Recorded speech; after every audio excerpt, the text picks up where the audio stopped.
खुलुमबाय गिबियावनो शेयारजारनि इउट्यूब चेनेलाव नोंथांमोनखौ बरायबाय दिनै आं जोबोद खुसि नोंथांमोननि मदद आरो हेफाजाब मोननानै आं दिनै आंनि इउट्यूबआ दिनै गुगल एडसेन्स सफैनो हाबाय नै गुगल एडसेन्सखौ दा आं भेरिफाइ खालामनानै होनोसै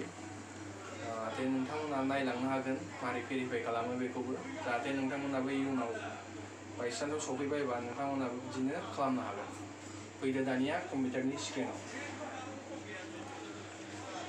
फार्स्टआव आं गुगोलखौ सार्च खालामग्रोगोन बाय सार्च खालामनानै आं गुगल एडसेन्स लिरनानै सार्च खालामगोन बाहाय नैबे Google एडसेन्सआव थुनांगोन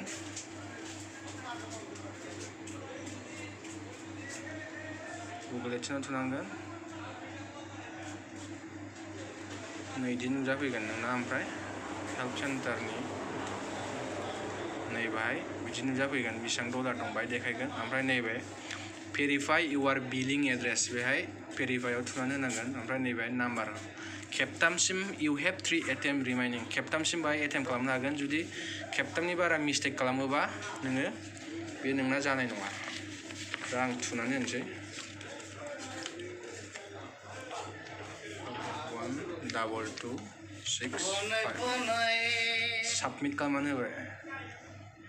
इउर बिलिं address has been verified दा जाबाय बेखिनियानोसै गोजोन्थों